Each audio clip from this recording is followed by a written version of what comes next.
बिस्मिल्लाहिर्रहमानिर्रहीम। अस्सलाम वालेकुम नाज़रीन, आप देख रहे हैं गोइंग अंडरग्राउंड और मैं हूं आपका होस्ट बिलाल हैदर चट्टा। नाज़रीन, अहम इशूज़ पर बात करें। बड़े अफसोसनाक मनाज़िर हमने देखे। इमरान खान साहब को कल अरेस्ट किया गया और इमरान खान साहब जब अदालत में पेश हुए थे अपने बायोमेट्रिक के लिए, biometric branch Islamabad high court में मौजूद थे, हमने देखा कि वहाँ पर रेंजर्स की भारी नफरी आई और आकर जिस तरह से कोशिश की गई, उन्होंने पहले कोशिश की कि किसी तरह दरवाज़ा खुले, दरवाज़ा ना खुलने पर शीशे तोड़े गए, अंदर एंटर हुआ गया और इमरान खान साहब को घसीट कर व्हील चेयर से उठाकर गाड़ी में ले जाया गया और उन्हें अरेस्ट किया गया। रेंजर्स की नफरी जब अरेस्ट करने के लिए आई तो जाहिर है पाकिस्तान के अंदर, जहाँ पर भी पाकिस्तान तहरीक इंसाफ के कारकुनान थे, जहाँ पर भी अवामी वो लोग थे जो इमरान खान से कुछ ना कुछ सॉफ्ट कॉर्नर रखते थे इमरान खान के लिए, उन सब के लिए तकलीफ दे मनाजिर थे कि किस तरह इमरान खान को अरेस्ट किया गया। और जिस तरह से कहा जा रहा था, इमरान खान जाने से पहले भी जब बनी गाला से सुबह निकले तो बता रहे थे कि आज मुझे अरेस्ट किया जाएगा। उन्हें शायद तमाम बात का इल्म था कि क्या होने वाला है उनके साथ। वो सब बातें पहले ही तमाम लोगों को बता कर गए थे कि आज ये मुझे हर हाल में अरेस्ट करेंगे। और फिर देखा गया कि किस तरह से अदालत के अंदर, यानी कि अहाता अदालत के अंदर से इमरान खान साहब को अरेस्ट किया गया और उन्हें वहाँ से ले जाया गया। जो भी थोड़ी बहुत वहाँ पर वकला की जानिब से या इमरान खान के जो पर्सनल गार्ड्स थे उनकी जानिब से जो थोड़ी बहुत रिटेलिएशन देखने में नज़र आई, तो उसका भरपूर जवाब दिया। और रेंजर्स थे, ज़ाहिर है रेंजर्स की नफरी के सामने तो कोई भी पाकिस्तान के अंदर आम सिविलियंस खड़े नहीं हो सकते, क्योंकि हमारी फोर्सेस हैं, हमारे जवान हैं and they are well trend.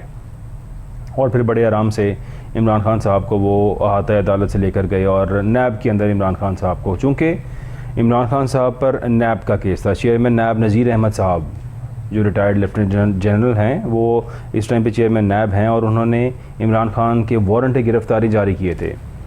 Warrant गिरफ़्तारी 1 मई यानी छुट्टी के रोज़ जारी किए गए थे।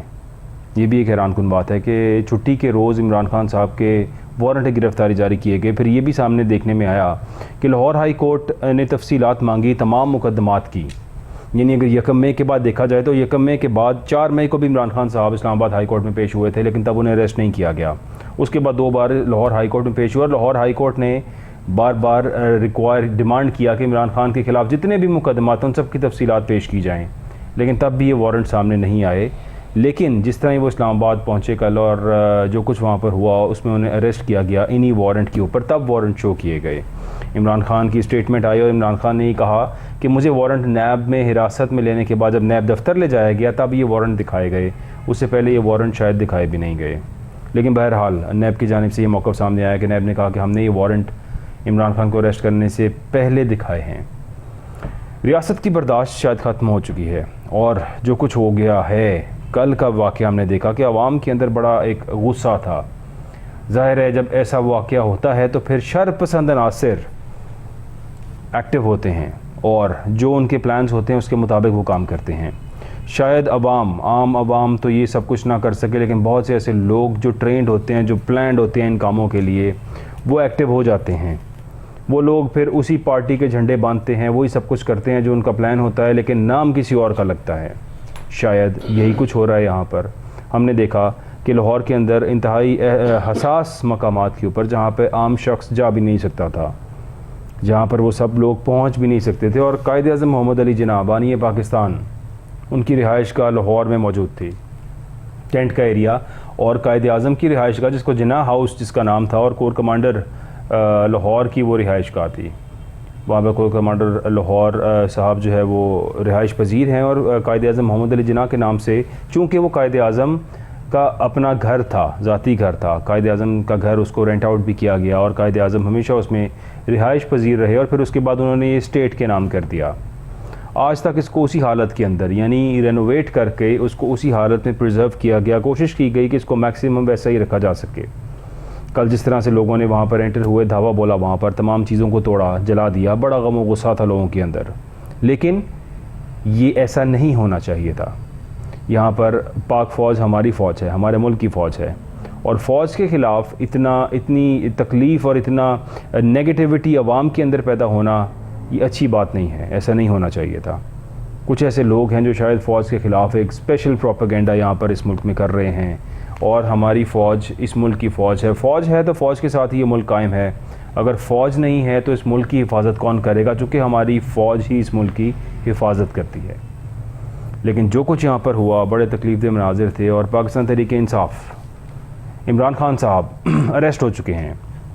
आज उनको नैब अदालत में पेश किया गया और 8 रोज़ा उनका जिस्मानी रिमांड जो है वो मंजूर हुआ है, और इमरान खान साहब अब 8 रोज़ उनसे तमाम किस्म की जो है वो इन्वेस्टिगेशन की जाएगी अलकादिर ट्रस्ट केस में। अलकादिर ट्रस्ट केस, अब अगर इस केस पे गौर किया जाए तो एक बड़ा नाम बैरिया टाउन के मलिक रियाज साहब का नाम बड़ा भरपूर तरीके से आ रहा है बार बार। शायद मीडिया पे बहुत कम लोग नाम ले रहे हैं, न जाने क्यों, लेकिन वो डायरेक्टली नॉमिनेटेड हैं कि शायद मलिक रियाज साहब ने इसके अंदर कोई उनके 190 मिलियन पाउंड्स थे जो मलिक रियाज साहब को NCA यानी नेशनल क्राइम एजेंसी बरतानिया के अंदर उनको ये फ़ाइन हुआ और ये पैसे उन्होंने अदा करने थे। शायद मनी लॉन्ड्रिंग का कोई पैसा था। ये 190 मिलियन पाउंड मनी लॉन्ड्रिंग का पैसा मलिक रियाज साहब का था, और मलिक रियाज साहब के ये पैसे पाकिस्तान वापस भेजे गए बरतानिया की जानिब से, जो तकरीबन 50 अरब की रकम बनती है, और ये 50 अरब की रकम मलिक रियाज साहब को वापस दे दी गई। इस तरह की एक स्टोरी बताई जा रही है। इन्वेस्टिगेशन होगी इसके ऊपर, लेकिन इस केस के अंदर इमरान खान साहब को अरेस्ट किया गया इसलिए कि शायद मलिक रियाज साहब को वो रकम वापस दी गई, और उसके इवज़ मलिक रियाज साहब ने 458 कनाल की जो ज़मीन है, ये अलकादिर ट्रस्ट एक वो यूनिवर्सिटी है इस्लामाबाद के अंदर, एक ऐसा इदारा है जहाँ पर शायद पूरे पाकिस्तान से पढ़ने के लिए तलबात मुफ्त पढ़ने के लिए आ रहे हैं, और एक नेक्स्ट लेवल इस्लामिक एजुकेशन का जो कॉन्सेप्ट है जिसके बारे में इमरान खान जिक्र किया करते थे कि नबी करीम सल्लल्लाहु अलैहि वसल्लम की सीरत के बारे में पढ़ाया जाएगा, इस्लाम पर रिसर्च की जाएगी। वो ऐसे तमाम काम जो आज तक इस मुल्क के अंदर नहीं हुए, शायद किसी ने सोचा भी नहीं करने का, वो सब कुछ अलकादिर यूनिवर्सिटी में इस वक्त हो रहा है। लेकिन उस अलकादिर यूनिवर्सिटी की ज़मीन जो 458 कनाल है, जो शायद गिफ्ट की गई है बैरिया टाउन के मलिक रियाज साहब की जानिब से, उस ज़मीन के ऊपर जो ये खदशात हैं कि उन्हें 190 मिलियन पाउंड मलिक रियाज साहब को वापस दिए गए हैं, और उसके अगेंस्ट उन्होंने ये ज़मीन अलकादिर ट्रस्ट को ट्रांसफ़र की है। इस सारे मामले के अंदर मलिक रियाज साहब को अरेस्ट क्यों नहीं किया गया? चाहिए तो ये था कि सबसे पहले मलिक रियाज को अरेस्ट किया जाता और उनके ऊपर ये मुकदमा चलता, वो एक्सेप्ट करते, वो मानते अपने 190 मिलियन पाउंड को, तमाम चीज़ों को एक्सेप्ट करते और कहते कि हाँ इमरान खान ने मुझे पैसे वापस किए हैं और मैंने इमरान खान को ये ज़मीन डोनेट की है। This was the way of investigation. Imran Khan को तो बाद में उठाया जाना चाहिए था, लेकिन हमारे मुल्क में यहाँ पर पावरफुल लोग जो होते हैं शायद उन पर हाथ नहीं डाला जाता आसानी से, और शायद मलिक रियाज साहब एक एक्स वज़ीर आज़म से भी ज़्यादा पावरफुल हैं कि आज तक उनसे कोई पूछताछ नहीं की जा रही, आज तक उन्हें अरेस्ट भी नहीं किया गया, उनके बारे में कुछ भी नहीं किया गया। लेकिन मुल्क में एक इंतशार की सूरत हाल पैदा हो गई है इमरान खान को अरेस्ट करने के बाद, और ये सूरत हाल बहरहाल कंट्रोल तो की जाएगी। और आज DGISPR की जानिब से बड़ा सख्त रद्द अमल भी आया है। हमने देखा इससे पहले इमरान खान के अरेस्ट होने से पहले भी DGISPR की जानिब से बड़ी सख्त स्टेटमेंट्स दी गई थी और कहा गया था इस मुल्क के अंदर जो बातें की जा रही हैं, जो कुछ कहा जा रहा है, बेबुनियाद इल्ज़ामात लगाए जा रहे हैं हसास इदारों के अफसरान के ऊपर। यानी इमरान खान साहब डायरेक्टली नॉमिनेट कर रहे थे हसास इदारे के अफसरान को, और ये कहा गया था कि बड़े बेबुनियाद और मन घड़त इल्ज़ामात हैं और इनका कोई सबूत नहीं है। जबकि इमरान खान साहब बार हाँ कहते रहे।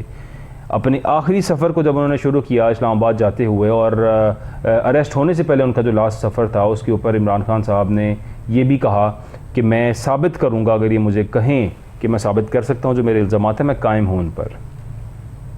न जाने अब वो इल्ज़ामात की बात रहेगी या नहीं रहेगी, लेकिन इमरान खान साहब अब 8 रोज़ा जिस्मानी रिमांड उनका जो है वो हो चुका है और नैब की हिरासत में है। नैब हमारे मुल्क में क्या किरदार अदा करता रहा है? अगर हम अपने तमाम लीडर्स, तमाम पार्लियामेंटेरियंस की स्टेटमेंट सुने तो इसी तरह लगता है कि जिस तरह नैब उनके कंट्रोल में है जो हुकूमत कर रहे हैं। ये हमेशा तमाम लीडर्स, ख्वाजा साद रफ़ीक साहब की बात करें, इसमें शाहिद खान अब्बासी साहब की बात करें, वज़ीर आज़म शहबाज शरीफ साहब की बात करें, आसिफ अली ज़रदारी साहब की बात करें, you name it, all of them हमेशा ही कहते रहे, बिलावल साहब कहते रहे बड़े भरपूर अंदाज में कि नैब को हमेशा सियासी मफादात के लिए इस्तेमाल किया जाता है। क्या कल का नैब अरेस्ट भी सियासी मुफाद था? क्या सियासतदानों ने अपने मुफाद के लिए इमरान खान को अरेस्ट किया? क्योंकि अगर उसको इमरान खान को अरेस्ट करना ही मकसूद था तो 1 मई से निकले हुए, छुट्टी के दिन से निकले हुए वारंट को कल ही क्यों एग्जीक्यूट किया गया? और जिस तरह से एग्जीक्यूट किया गया, हेलीकॉप्टर से निगरानी की जा रही थी, ड्रोन्स के थ्रू पूरे एरिया को कवर किया गया, पूरी प्रॉपर तरीके से निगरानी की गई और एक भारी नफरी एक ऐसी फ़ोर्स की तैनात की गई जो शायद अगर दुनिया में भी कहीं पे भी हमारी ये फ़ोर्स जाए तो इसके जवाब में और इसके मुकाबले के अंदर कोई चीज़ भी सामने शायद ना खड़ी हो सके। तो जो कुछ हुआ वहाँ पर और उसके बाद अब जो कुछ मुल्क के अंदर हो रहा है इंतहाई तकलीफ दे मनाज़र हैं, क्योंकि ये जो कुछ जला है ये अवाम के टैक्स पेयर पैसे से ही था, दोबारा भी बनेगा तो अवाम के टैक्स के पैसे से ही बनेगा। तकलीफ़ किसको होगी? तकलीफ़ आज हमारा दुश्मन मुल्क इंडिया खुशियाँ मना रहा होगा इस सारे मैटर की कि इस मुल्क में क्या हुआ, क्योंकि कल जब ये वाक़या हुआ उसके बाद पुलिस और फ़ौज को हटा लिया गया और ओपन कर दिया गया तमाम एरियाज़ को। किसी भी तरह से सिचुएशन को कंट्रोल करने की कोशिश नहीं की गई। शायद अवाम का गम और गुस्सा देखते हुए या ये सब चीज़ें देखते हुए तमाम लोगों को बैक एंड पे भेज दिया गया, तमाम फोर्सेस को, और लोगों को खुलेआम मौका दिया। फिर इस मौके दिए गए के अंदर शरपसंद अनासर जो थे वो बहुत से ऐसे लोग, चूँकि हमारे मुल्क के अंदर पहले से ही हम कह रहे हैं कि दहशतगर्दी बहुत ज़्यादा सर उठा रही है, दहशतगर्द घूम रहे हैं यहाँ पर सरेआम, हमारी हसास इदारों की रिपोर्ट्स हैं इसके बारे में। अब कहा जा रहा है कि पंजाब के अंदर फ़ौज तैनात कर दी जाएगी और शायद उसकी मंजूरी भी दे दी गई है। फ़ौज अवेलेबल हो गई है अब पंजाब में तैनाती के लिए, लेकिन पहले शायद इलेक्शंस के लिए अवेलेबल नहीं थी। उस टाइम पे तमाम चीज़ें अवेलेबल नहीं थी, सब कुछ नहीं था। इस सब पे गुफ्तगू करने के लिए हमारे साथ स्टूडियोज़ में मौजूद हैं इलियास अहमद शेख साहब। Sir thank you so much for joining us. शुक्रिया बिलाल साहब, थैंक यू। इलियास भाई, जो कुछ हुआ है बड़ा तकलीफ़देह है सबके लिए, ज़ाहिर है, और ऐसा होना नहीं चाहिए था। इसका एक अच्छे तरीक़ेकार के अंदर चीज़ों को एग्जीक्यूट किया जा सकता था, लेकिन हमने देखा अवाम के अंदर एक चीज़ इग्नाइट की गई। मैं ये कहता हूँ कि जिस तरह से मीडिया पे हमने देखा कि तमाम कल 4-5 घंटे जो फुटेजेस चलती रहीं जो इमरान खान साहब के साथ हुआ, ठीक है, अगर उन पर इल्ज़ाम था उन्हें पेश होना चाहिए था, उन्हें अरेस्ट करना चाहिए था। अरेस्ट करने के लिए 1 मई से लेके बहुत से मौके थे। इमरान खान साहब इससे पहले भी इस्लामाबाद पहुंचे थे और इससे पहले भी वो जगहों पर लाहौर हाई कोर्ट में भी 2 बार पेश हुए थे। लाहौर हाई कोर्ट में इस केस की रिक्वायर भी किया गया कि तमाम केसेस की तफसीलात मुहैया की जाएं, लेकिन फिर भी ये केस सामने नहीं आया, ये अरेस्ट वारंट सामने नहीं आया। अचानक से इस अरेस्ट वारंट के ऊपर जो एग्जीक्यूशन हुई है, आई थिंक ऐसा नहीं होना चाहिए था। लेकिन फिर से नैब, हमेशा हमारे तमाम लीडर्स, तमाम पॉलिटिशियंस कहते हैं कि नैब को अपने मकासद के लिए इस्तेमाल करते हैं तमाम वो लोग जो इक़्तिदार में होते हैं। शायद फिर से नैब को अपने ही मकसद के लिए इस्तेमाल किया गया कल। इलियास शेख साहब। बिलाल साहब, पहली बात तो ये है कि इस तरह जो पहले दिन से जो मामला इस पार्टी में हुए हैं, इस तरह मुल्क के लिए मुफाद में नहीं होता। चाहिए तो ये था कि सामना किया जाता, ये वक्त आना ही नहीं चाहिए था। अगर आपने जैसे यहाँ बात की कि जो ट्रस्ट के ऊपर वो मसाइल थे जी, तो वो तो उनको फौरी तौर पर देखें, जब तक आप सामने पेश नहीं होंगे तफ्तीशी अफसर के पास, जब तक आप नहीं जाएंगे तो कैसे पता चलेगा, कैसे आपका व्यू का पता चलेगा? ठीक है। ये जो देखें, मैं आपको मिसाल देता हूँ, जो देखें, जो जेन्युइन बात है, मियाँ नवाज शरीफ अपनी बेटी के साथ आए, गिरफ्तारी दी जी। मियाँ शहबाज शरीफ क्या वो उन्होंने गिरफ्तारी दी, आप हमजा शहबाज ने दी, मरीम नवाज साहबा ने दी। हमें उन्होंने कल्चर एक अच्छा देना चाहिए था, एक डाल बना के वर्करों को इल्मान पार्क में किस तरह रखा हुआ है और उसका खर्चा कौन लोग अफोर्ड कर रहे हैं। क्योंकि जो मेरी इंफॉर्मेशन है, एक दिन का खर्चा वहाँ कम से कम 30-35 लाख रुपए खर्चा है। ठीक है। जो अपने बंदे जो उनके उम्मीदवार हैं उनसे 10 लाख रुपए के हिसाब से ले रहे हैं। उम्मीदवार तो बहुत ज़्यादा है, 10 लाख सबसे लेंगे 10 तो लाख करोड़ों रुपए बन जाएगा। हम बन रहा खर्चा हो रहा है, वहाँ तो खर्चा हो रहा है। ठीक है। देखिए बिलाल साहब, मुल्क देखिए, मुल्क हम सबका मुल्क है, तो हम हैं। ठीक है। जब से ये मैं वैसे बात जनरल करूँगा जी, जब से रखा है कदम इमरान खान ने, आप 2014 में चला जाए, 2013 चला जाए, 124 दिन का धरना देख लें, उस वक्त मुल्क के अंदर वो गाली गलौज का कल्चर मुतारफ हुआ है। छोटे को बड़े से बदतमीजी करना सिखाया गया है।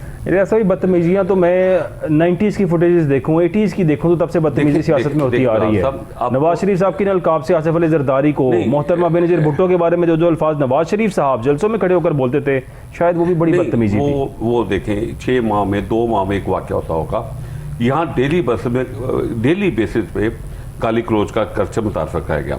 अब मैं बात आता हूँ कि लीडरों को चाहिए था कि अगर कोर्ट बुला रही है आपको, आप कोर्ट में जाओ, आप कोर्ट में देखो, आप क्या मसला है इसमें।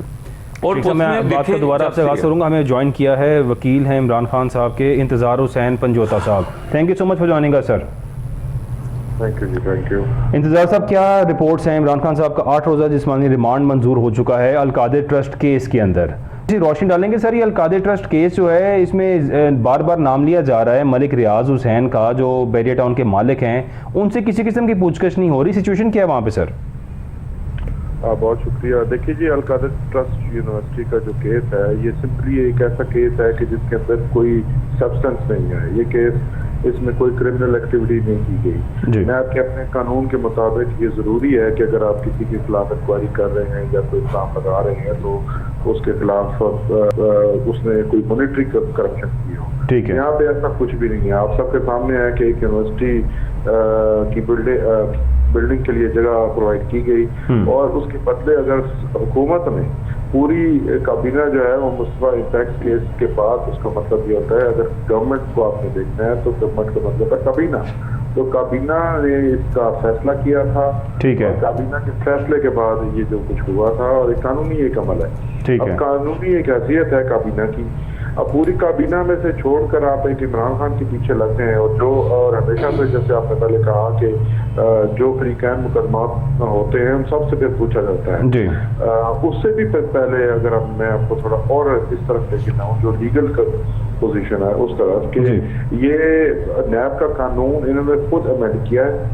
नैब के कानून में जो इन्होंने अपने फायदे के लिए अमेंडमेंट्स की हैं, उन्हीं अमेंडमेंट्स के मुताबिक अब अगर किसी के खिलाफ इंक्वायरी होती है तो उसको कॉल ऑफ नोटिस दिए जाते हैं और नैब कानून के मुताबिक मल्टीपल कॉल ऑफ नोटिस के बाद अगर कोई आपको जवाब नहीं देता तो फिर आप इस इंक्वायरी को इन्वेस्टिगेशन में तब्दील कर सकते हैं। ठीक है। यहाँ पर जो पोजीशन है वो ये है कि 2 मार्च 2023 को खान साहब को एक कॉल ऑफ नोटिस आया जिसके हमने बाकायदा रिप्लाई फाइल किया।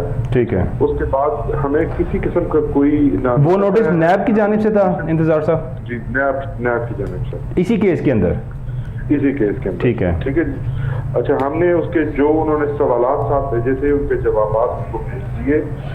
अब जब 2 तारीख को एक नोटिस आया, उसके बाद 2 मार्च के बाद से आज तक, यानी मई आ गया है, मई तक किसी किस्म की कोई उसमें प्रोसीडिंग या कोई नोटिस या फर्दर कॉल ऑफ नोटिस या इन्वेस्टिगेशन का नोटिस जो है वो हमें नहीं मिला। अब यहाँ पे एक और चीज बताना बहुत जरूरी है कि जब अब जो कानून है नैब का उसके मुताबिक अगर इंक्वायरी होती है, इंक्वायरी में कॉल ऑफ नोटिस दिए जाते हैं, मल्टीपल नोटिस दिए जाते हैं और वंस अगर ये इंक्वायरी स्टेज गुजरती है तो उसके बाद फिर इन्वेस्टिगेशन की स्टेज आती है। इस इंक्वायरी को इन्वेस्टिगेशन में कन्वर्ट किया जाता है और इस इंक्वायरी को जब इन्वेस्टिगेशन में कन्वर्ट किया जाता है तो जितने भी इल्जाम लयान होते हैं उन सबको नोटिस जारी किए जाते हैं। और यहाँ पर मैं जैसे मैंने आपको बताया कि ये इंक्वायरी स्टेज के ऊपर केस था, अभी इसमें इन्वेस्टिगेशन जो है उसमें भी कन्वर्ट नहीं किया गया था और इवन अदरवाइज भी आप देखें कि जो इंक्वायरी स्टेज की रिक्वायरमेंट्स हैं वो पूरी नहीं की गई। ठीक है, तो ये जो कुछ किया गया ये बिल्कुल सीक्रेटली किया गया। हमें किसी किस्म का ना नोटिस दिया गया ना बताया गया। स्ट्रेट अवे एक सिंगल कॉल ऑफ नोटिस देकर उस इंक्वायरी को इन्वेस्टिगेशन में तब्दील किया गया और इन्वेस्टिगेशन के जो नोटिस हैं वो भी नहीं दिए गया और स्ट्रेट अवे हमारा वारंट गिरफ्तारी निकाल कर और उसे सील कर दिया गया। सर, ये वारंट गिरफ्तारी 1 मई को गालिबन जो है वो जारी हुआ था, क्या छुट्टी वाले दिन वारंट गिरफ्तारी जारी हो सकता है? रहते हैं, मैं भी रहता हूँ इस मुल्क में। सबसे बड़ी जो हकीकत है वो इमरान खान है। ठीक है, सारा मीडिया और सारी खबरें सारा दिन इमरान खान के बारे में खबरें दी जाती हैं और अगर आप इमरान खान के खिलाफ इंक्वायरी इन्वेस्टिगेशन में तब्दील हो गई थी तो इससे बड़ी खबर उस दिन की कोई और होनी नहीं चाहिए थी। आप भी यहाँ पे हैं, मैं भी यहाँ पे हूँ, किसी ने कोई खबर चलाई, कोई न्यूज ने चलाई या किसी और चैनल ने चलाई, सोशल मीडिया पे आपने की देखी हो, किसी के इल्म में थी कि ये इंक्वायरी जो है वो इन्वेस्टिगेशन में तब्दील हो गया। इवन अदरवाइज अगर आपने तब्दील कर दी नहीं। ये तो सर यही तो सवाल है कि अभी चंद रोज कबल लाहौर हाई कोर्ट ने तमाम मुकदमात की तफसील भी मांगी थी इमरान खान साहब पे जो थे, क्या उसके अंदर भी ये वारंट सामने नहीं आए लाहौर हाई कोर्ट के सामने? जी नहीं आए। ये जो उस हियरिंग का मैं हिस्सा था, मैं कोर्ट में मौजूद था उसमें जब ये रिपोर्ट सबमिट की गई, ठीक है, तो उसमें किसी किस्म का जो है वो ये जो नोटिस है वो हमें प्रोवाइड नहीं किया गया। दूसरा 1 मई को जो चेयरमैन नैब ने ये वारंट गिरफ्तारी जारी की, क्या छुट्टी वाले दिन 1 मई चूंकि एक लेबर डे है और पूरे मुल्क के अंदर आम तातील होती है, क्या उस दिन इस तरह वारंट गिरफ्तारी जारी हो सकते हैं सर? देखिए, वारंट गिरफ्तारी क्रिमिनल कार्रवाई के दिन के अंदर जो है वो किसी भी दिन हो सकते हैं, क्योंकि क्रिमिनल कार्रवाई किसी वक्त भी रुकती नहीं है। लेकिन अगर आपने इतवार को कर लिए, छुट्टी कर लिए, जब आप चाहें आप कर सकते हैं, कानून ने आपको अख्तियार दिया है। लेकिन उसके बाद एक प्रोसेस है, ठीक है, हमें ये छुट्टी वाले दिन के प्रोसेस के ऊपर ना फोकस करना है, ना हमें इससे कंसर्न है। ठीक है, हमारे लिए इम्पोर्टेंट ये है कि उसके बाद जो है क्या प्रोसेस अमल में लाया गया और क्या कानून को फॉलो किया गया या नहीं किया गया। अब वादे तौर पर कह सकते हैं कि कानून की किसी शिप को किसी भी जगह पर वो जो है वो उसको ना उस पर अमल हुआ है। और जिस तरह से गिरफ्तारी हुई, अब गिरफ्तारी, इसको गिरफ्तारी कहना भी, गिरफ्तारी का जो वर्ड है वो लीगल स्टेटस रखता है, ठीक है, उस वर्ड के साथ जाती है। ये अगवा है, सरासर अगवा है, क्योंकि ये इसके पीछे जितना गैर कानूनी काम किया गया है, इसका गैर कानूनी काम को आप किसी भी लेवल पर जस्टिफाई नहीं कर सकते। लेकिन chief justice Islamabad high court, chief justice साहब ने कल कह दिया कि ये कानूनी थी गिरफ्तारी। जी सॉरी, चीफ जस्टिस साहब ने कल फरमा दिया कि ये गिरफ्तारी कानूनी थी। देखिए, चीफ जस्टिस साहब ने फरमा दिया तो चीफ जस्टिस साहब कोई अर्ज़ आखिर नहीं है। ठीक है, जस्टिस साहब के फैसले, हर फैसले को सुपीरियर कोर्ट्स नहीं मानती। ठीक है, हमारे पास हक है कि हम उस फैसले के ऊपर आज कमेंट कर सकते हैं। उन्होंने फैसला दिया है, वो अपनी जगह पे उन्होंने दिया है, उन्होंने अपना जो लीगल माइंड अप्लाई किया है वो ठीक है। हमने आज उस फैसले को सुप्रीम कोर्ट में चैलेंज भी कर दिया और उस फैसले को उम्मीद ये है कि कल सुप्रीम कोर्ट ऑफ पाकिस्तान उसके ऊपर कोई हियरिंग की डेट जो है वो देगी हमें, और उम्मीद हमें यही है कि हमें कल हियरिंग मिलेगी। तो आप उस जो उनका फैसला है उसकी हकीकत भी जान जाएगी दुनिया, और इसके अलावा जो नैब ने जो इलीगैलिटीज कमिट की है उसकी हकीकत भी जान जाएगी। और वैसे आप ये देखें, इखलाकी तौर पर आप समझते हैं कि एक मुकदमे के अंदर जिसमें आपके खिलाफ का ये ऐसे ही है जैसे आप बगैर FIR के किसी को उठा लेते हैं और बाद में आप कहते हैं कि ये काम हुआ है। तो जो पहले काम करना होता है वो बाद में अगर आप करते हैं तो कोई इखलाकी की जस्टिफिकेशन नहीं है और ना कोई लीगल जस्टिफिकेशन है। यहाँ पे जो कुछ हुआ ये इसी जुमरे में आता है, इसको इसी तरह से देखना चाहिए और इसी तनाजुर में लिया जाएगा। तारीख गवाह रहेगी कि ये आपने इदारे नैब के जैसे इदारे ने जिस तरह से ये किया है, और नॉर्मली पुलिस जो है वो अरेस्ट करती है। यहाँ पर ट्रेंड कमांडोज जो है वो डेंजर्स के सामने आए, और जिस तरह से जो हुआ, जो जख्मी हुए साथ खान साहब के लॉयर, मेरा छोटा भाई वहाँ पे था जिसके खून आलूद आपने तो चेहरे और तस्वीरें देखी। जी बिल्कुल। ये सारा जिस तरह से किया गया, इसका जो देखें, गिरफ्तारी हर एक की हुई है, इस मुल्क में हुई है गिरफ्तारियां। नवाज शरीफ साहब की गिरफ्तारी भी हुई थी, किसी ने उनके बॉडी को हाथ नहीं लगाया था। आज मैं आपको बताऊं कि इमरान खान साहब के सर के ऊपर जो उन्होंने टटा मारा था उसका जख्म का निशान आज भी अदालत में हम देखें। ठीक है, तो आप किस तरह से ये कहेंगे कि ये नॉर्मल कोर्स में चीजें हो रही हैं? एक इतने सबसे बड़ी पॉलिटिकल पार्टी के लीडर के आप इस तरह से गिरफ्तार करेंगे तो आप कौन सा मतलब अच्छा काम करेंगे, या क्या आप साबित क्या करना चाहते हैं? नहीं, गिरफ्तारी तो काबिल मुज़म्मत है जिस तरह से हुई इमरान खान साहब की, चूंकि इसके अच्छे तरीक़ेकार और ऑलरेडी भी इसके मौके मौजूद थे। ज़रूरी नहीं था कि अहाता अदालत के अंदर से ही इमरान खान साहब को इस तरह अरेस्ट किया जाता। जी बिल्कुल। अब मसला यहाँ पे ये है कि जिस वक्त वो बायोमेट्रिक कर रहे थे, वो कादर यूनिवर्सिटी की रेट पिटिशन के लिए जो है वो वहाँ पर वो अपने खिलाफ होने वाली कार्रवाई को रुकवाने के लिए, यानी अपनी जाती प्रोटेक्शन के लिए, क्योंकि हमें अपने जाहिर है हम एक मुकदमे को देख रहे हैं। 140 के करीब टोटल मुकदमात हैं पाकिस्तान तहरीक इंसाफ के खिलाफ, और जिसमें तकरीबन 45 के करीब जो है वो इन पर्सन है अगेंस्ट इमरान खान, जहाँ पे नॉमिनेटेड है। ठीक है, अदरवाइज इमा के केसेस हैं, और इमा के केसेस को ये जो है उसको जितना लटका रहे हैं वो आपके सामने है। हर एक के खिलाफ सही माह के ऊपर अगर मुकदमा कोई हुआ, अगर कोयटा में होता है, पेशावर में होता है, दूर दराज किसी बलूचिस्तान के और एरिया में होता है, सिंध में होता है, तो मुकदमा लाहौर में या इस्लामाबाद में बैठी लीडरशिप के खिलाफ हो जाता है। तो इस तरह से तो पहले केसेस बनाए गए हैं, तो वो तमाम केसेस के अंदर डिस्पाइट के और द फैक्ट कि हम सब जानते हैं कि वो झूठे हैं, मुकदमे हैं, उनके अंदर खान साहब को गया ही नहीं, लेकिन फिर भी कानून का एहतराम करते हुए हर जगह अदालतों में गए, कानून का एहतराम करते हुए कानून की बालादस्ती के लिए हर छोटे से बड़े फोरम पे खुद पसंदी पेश हुए।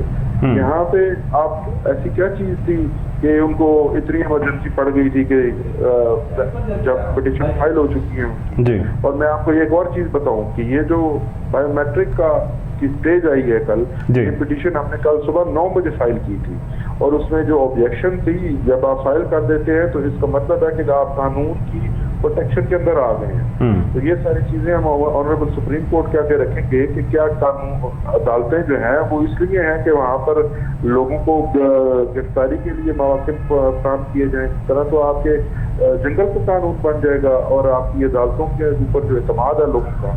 पंजोता साहब, आप हमारे साथ लाइन पर रहिएगा। I have to take a short break here. नाज़रीन, stay with us, we will be right back.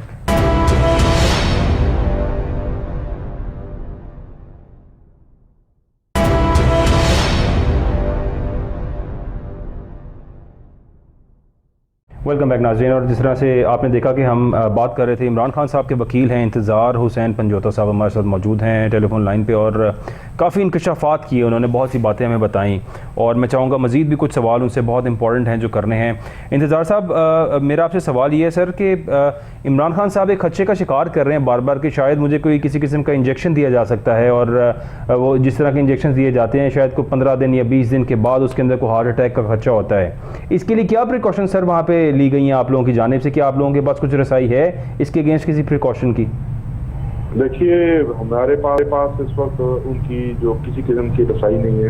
आज अदालत के अंदर जो है वो जितनी देर हियरिंग रही है, जितनी देर मुलाकात रही है हमारी लीगल टीम की, लेकिन पॉइंट यहाँ पर ये है कि आप एक शख्स को जो कि आपका साबिक वज़ीर आज़म है, मुल्क का की सबसे बड़ी जमात का वो सरबराह है और सबसे मकबूल तरीन लीडर है, ऐसे उसके आप बुनियादी इंसानी हुकूक को आप इस तरह सलब कर सकते हैं और आप समझें कि लोग जो है उसके ऊपर एहतजाज भी ना करें। तो ये चीजें आपके सामने आएंगी। ये जो आपने खदशा जाहिर किया, इसके बारे में आज खान साहब ने अदालत के सामने अपना ये खदशा बिल्कुल रखा है और उन्होंने कहा है कि मुझे खदशा है कि मकसूद चपरासी टाइप की कोई कार्रवाई मेरे साथ ना हो जाए। इसके अलावा आपने ये देखा है कि जितने भी इम्पोर्टेंट इन्वेस्टिगेशन ऑफिसर्स थे या जितने भी कोई ये जो यहाँ पे माफियाज हैं उनके खिलाफ अगर कोई गवाह थे तो उनकी all of a sudden death होती है, सिर्फ उनके साथ ही ये किया जाता है। तो इसका मतलब है कि कोई मैकेनिज्म यहाँ पे या कोई ऐसी मेडिसिन या कोई ऐसी चीज मौजूद है। ठीक है। अब आपने जो कहा कि हम क्या प्रिकॉशन ले रहे हैं, तो खान साहब ने आज अदालत के अंदर अपने डॉक्टर जो हैं उनके जो ज़ाती नॉलेज डॉक्टर फैसल साहब को कहा है कि उनको मुझ तक रसाई दी जाए। हम इसी सिलसिले में आज हमने इस्लामाबाद हाई कोर्ट में एक पिटीशन फाइल की है जो सही अभी तक लगाया फिक्स नहीं किया गया और हमें उम्मीद है कि जो इन्वेस्टिगेशन रूल्स हैं, पुलिस रूल्स हैं, उनके अंदर जो मौजूद है, ये रूल मौजूद है कि लवाहिकीन और फैमिली और जो लीगल आपके काउंसिल्स होते हैं उनको रसाई दी जाती है।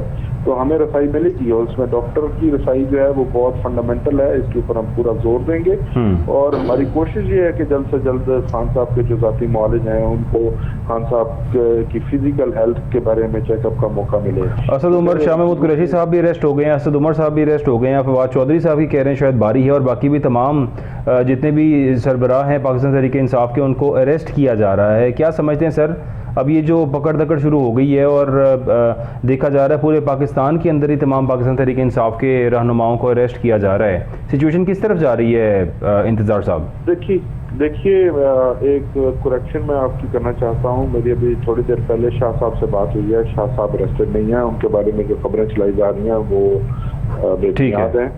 असद उमर साहब गिरफ्तार हुए हैं और मेरी इतलात के मुताबिक फवाद चौधरी साहब भी अभी तक आज़ाद है। ठीक है।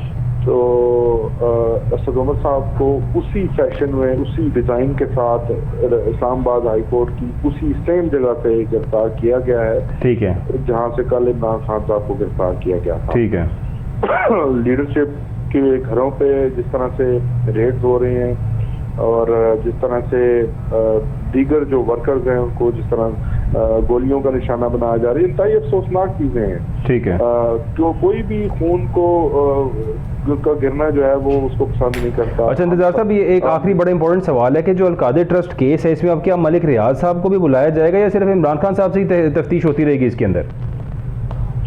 देखिए तफ्तीश देखिए ये उनकी मर्जी है, वो जिसको बुलाना चाहें और जिसको ना बुलाना चाहें, लेकिन ये दुनिया को दिखाने के लिए ठीक है कम अज कम के जो दो किरदार जिनके ऊपर ये सारा इल्जाम अगर आप लगा रहे हैं तो एक को अगर आप बुलाएंगे और दूसरे को नहीं बुलाएंगे तो ये दुनिया को आप क्या चेहरा दिखाएंगे।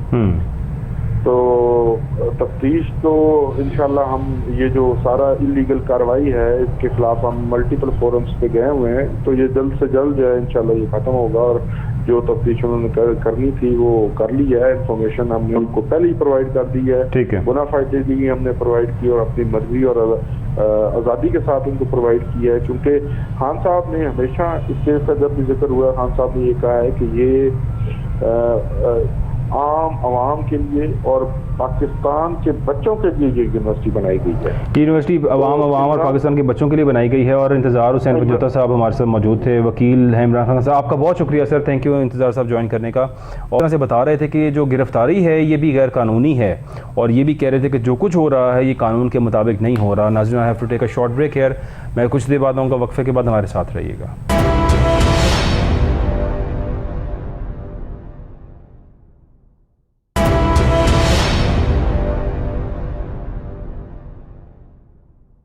वेलकम बैक नाजरीन। और जिस तरह से हमने देखा कि हमारे साथ मौजूद थे वकील इमरान खान साहब के इंतज़ार हुसैन पंजोता साहब, और काफ़ी सारी बातें उन्होंने की और ये भी बताया किस तरह से अलकादे ट्रस्ट जो केस है इसमें क्या कुछ हो रहा है। उन्होंने ये भी कहा कि शायद बेबुनियाद इल्ज़ामात इमरान खान साहब पर आयद किए जा रहे हैं और किसी तरह से रसाई वकला हजरात को नहीं दी जा रही है इमरान खान साहब पर।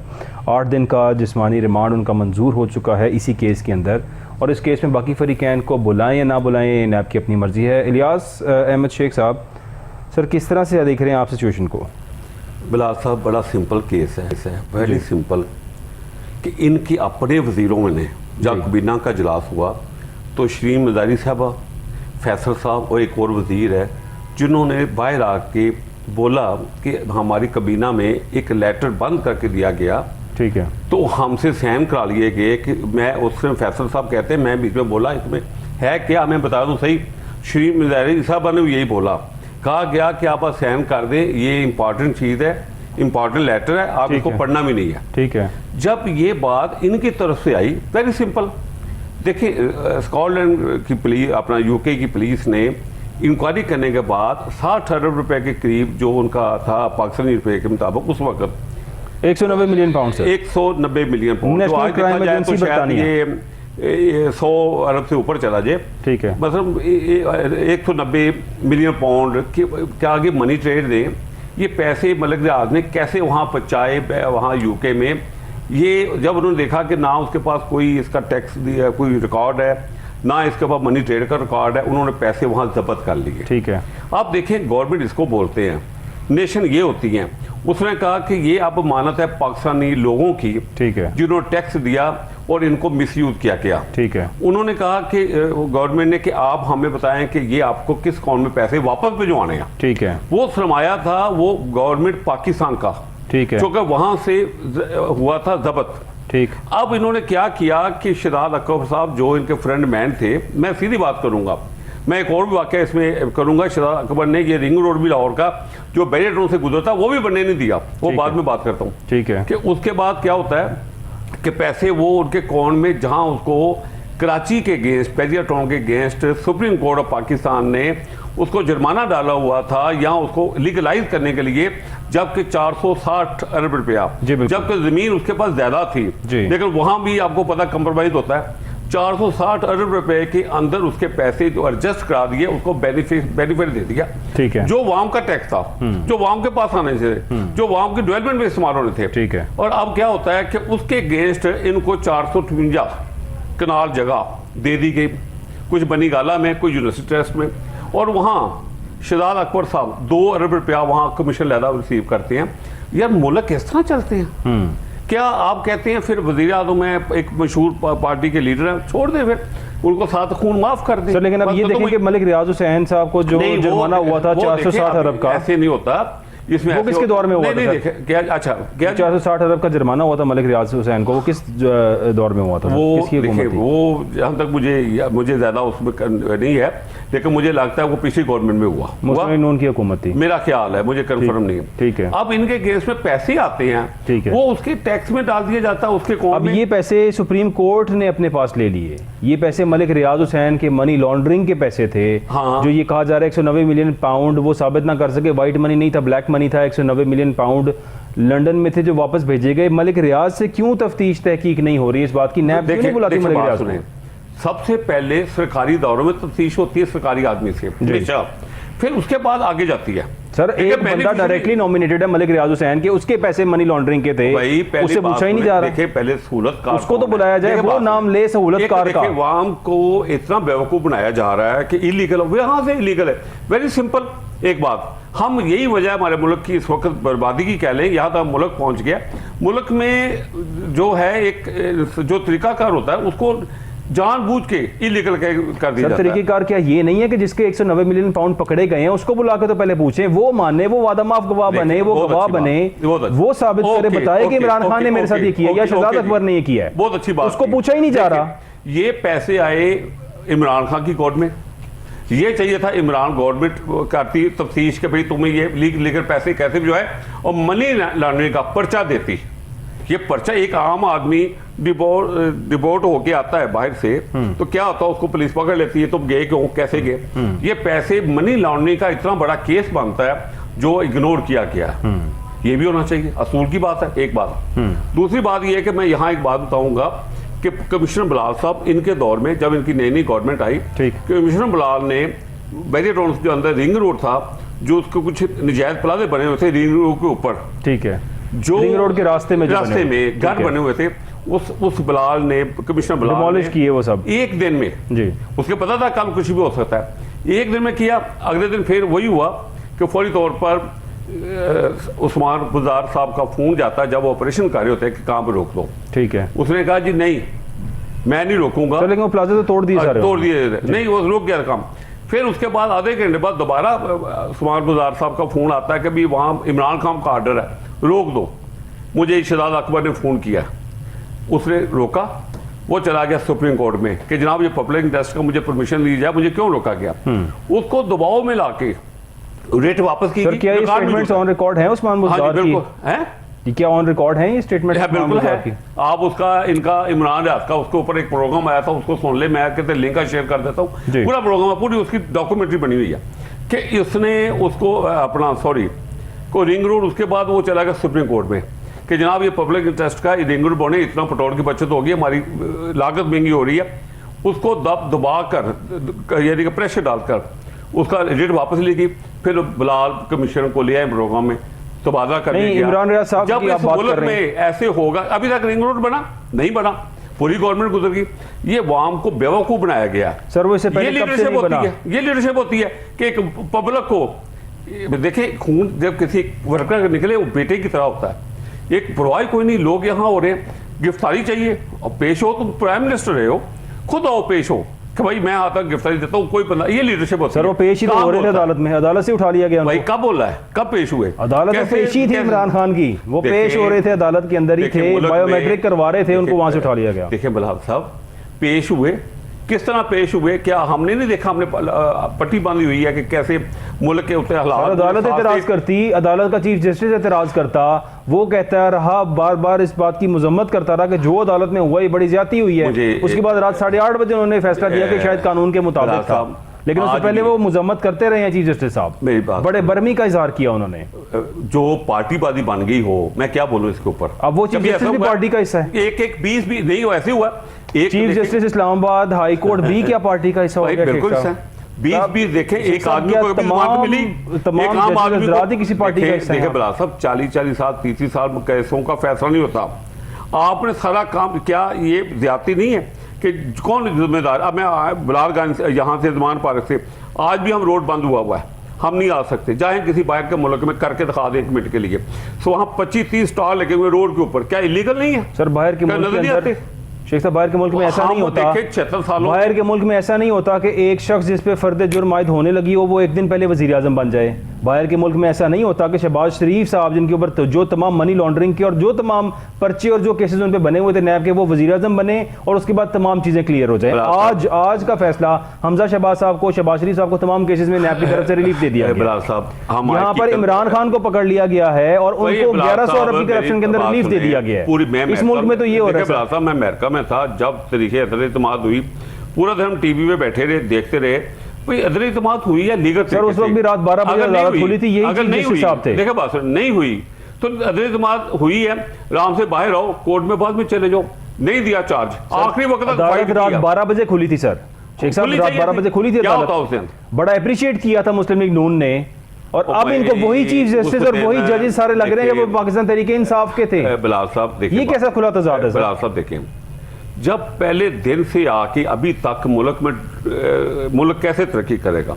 मुल्क का कहाँ से, अगर अभी जो हुआ है फिर कहेंगे जी 140 से अब 145 केसेस हो गए, भाई क्या करे केसेस? 146 तो हो चुके हैं सर, हो चुके हैं। तो जब आप देखें 20 ये भी अभी रहते हैं, देखिए जो 20 स्टार लगे, क्या करोड़ के ऊपर रोड बंद करना, एक आदमी बंद करके दिखाए उसको तो पकड़ लिया जाता है, उसके तो टांगे तोड़ दी जाती है भी तुमने रोड बंद किया। सर हमजा शहबाज साहब के घर के बाहर हमेशा रिहाइशगाह के बाहर इस तरह के ब्लॉक रही, नून लीग का जो इनका हेडक्वार्टर है जो इसको मॉडल टाउन वाला घर कहते हैं, उसके बाहर की रोड को बंद रखा गया, पूरे इक़्तिदार के अंदर रखा गया।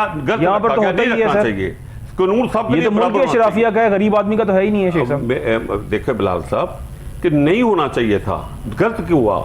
अभी जो है ना, अभी भी देखें अब जो वहां हुआ, क्या जरूरत है वहां क्या जाए? देखा नून लीग है, मैं मिसाल देता हूँ, क्या वो नहीं कह सकती थी ये अलग लोग ये करो वो करो, वो नहीं कानून को हाथ में ले सकती थी? सर वो तो ख्वाजा आसिफ साहब कहते हैं कि मियां साहब जब अरेस्ट हुए थे 100 बंदा नहीं निकला, अब उनकी पार्टी के अपने लोग नहीं निकले, ख्वाजा आसिफ साहब के मुंह के अल्फाज हैं, इसमें किसी का क्या कसूर है? बात होती लीडरशिप की, इसका मतलब है वो लीडर ही नहीं थे नवाज शरीफ साहब। बात नहीं, लीडरशिप का मतलब, अगर ख्वाजा आसिफ साहब ये कह रहे हैं जब अरेस्ट हुआ तो 100 बंदे नहीं निकले, मेरी बात सुने, लीडर कहे तो लोग निकलते हैं। जब उन्होंने कहा ही नहीं, प्राइम मिनिस्टर आया, लीडर ने नहीं कहा, यहाँ तो कहते थे बाहर निकलो डाल बनो, ट्रेंड देख लें क्या आपका चल रहा था, इंस्टाग्राम का ट्रेंड देख लें, ट्विटर का देख लें, वो तो पार्टी के लोग क्या चल रहा था, पहुंचो शेख साहब, ये तो पार्टी के लोग चला रहे थे। जब नवाज शरीफ साहब अरेस्ट हुए थे तब भी मुस्लिम लीग नून की पार्टी ने बहुत से ट्रेंड्स चलाने की कोशिश की थी, लेकिन कोई बंदा नहीं निकला। ये ख्वाजा आसिफ साहब के मुंह के अल्फाज है, मेरे अल्फाज नहीं है। आप पार्टी ना बने सर, मैं पार्टी नहीं बन रहा, मैं ख्वाजा आसिफ साहब की स्टेटमेंट बता रहा हूँ आपको। मैं देखे बात सुने, मैं अभी मैं ले आया उनका बयान, मैंने नहीं देखा, ऐसा मेरी नजर में तो नहीं गुजरा। देखिए हकीकत में मामूली बात यह है बिलाल साहब कि हमें कानून का एहतराम करना चाहिए। मैंने दुनिया में ऐसा लीडर नहीं देखा जो मजाक बना दिया गया हो पुलिस को, एक पुलिस के ऊपर एक थप्पड़ पड़े तो ये पूरी रियासत के ऊपर थप्पड़। सर क्या आपने दुनिया में ऐसा लीडर देखा जो 50 रुपए के शाम के ऊपर बाहर चला गया और अभी तक वापस ना आया, वो बीमारी का बहाना करके? एक लंबी बहस है, उसके ऊपर भी बात कर लेते। सर ऐसा भी लीडर है यहाँ पे? नहीं छोड़े, और उसका भाई वजीर आजम है इस मुल्क के अंदर, भाई गारंटर वो था। देखें जब पहले दिन से, जब अभी देखें इमरान खान को लाने के लिए पूरा पाशा साहब ने अपना इतराफ, नवाज शरीफ साहब को लाने के लिए बाजवा साहब ने कर लिया नहीं, उसका देखें नवाज शरीफ साहब को लाने के लिए क्या होता था? मतलब बिलावल साहब ये क्यों कहते हैं कि जियाउल हक साहब का बेटा है नवाज शरीफ? मैं गलत स्टेटमेंट है, बात सुने। आज बिलावल साहब मैं इसमें मानता हूँ, बिल्कुल बात आपकी सही है, जियाउल हक साहब की सपोर्ट की वजह से नवाज शरीफ वो वज़ीर आला बने, उसके बाद भी हमेशा साथ, उसके बाद नहीं छोड़े, उसके बाद उसके अंदर करंट था, बात की, वो 3 दफा प्राइम मिनिस्टर बन गए। जनरल बाजवा साहब को कौन लेके आया था? हुए तो नहीं बना ना अपना मियां Nawaz Sharif prime minister, last आपसे सवाल काम करके दिखाया। जनरल बाजवा साहब को कौन लेके आया था? जनरल बाजवा तो लीगली तौर पे किसने बनाया था? वो मियां नवाज लीगली नहीं, सुपरसीड किया था, चौथे नंबर से उठा के नवाज शरीफ साहब लेके आए थे। आप उसे लेसन मिला और लेसन देख लिया मिला, और लेसन जो मेरिट के आया वो दोनों आगे। बहुत शुक्रिया, प्रोग्राम का वक्त खत्म हो गया। एहसन शेख साहब, थैंक यू सो मच। नाजरीन, कोशिश की हमने कुछ अच्छी बातें, कुछ हकायक आपके सामने रखने की, लेकिन अब जो अलकादिर ट्रस्ट यूनिवर्सिटी का केस है उसमें मेरा ख्याल है मलिक रियाज साहब को भी अरेस्ट करना चाहिए, नैब को, उनको भी पेश होना चाहिए ताकि हकीकत सामने आए। अगर वो मनी लॉन्ड्रिंग का पैसा इमरान खान ने किया है तो बताए मलिक रियाज हुसैन साहब जाके कि हाँ जी मैंने ये फेवर दी है और ये पैसे मेरे मनी लॉन्ड्रिंग के थे और ये साबित होने चाहिए। आप सबका देखने का शुक्रिया, अपना ख्याल रखिएगा, अल्लाह हाफिज़।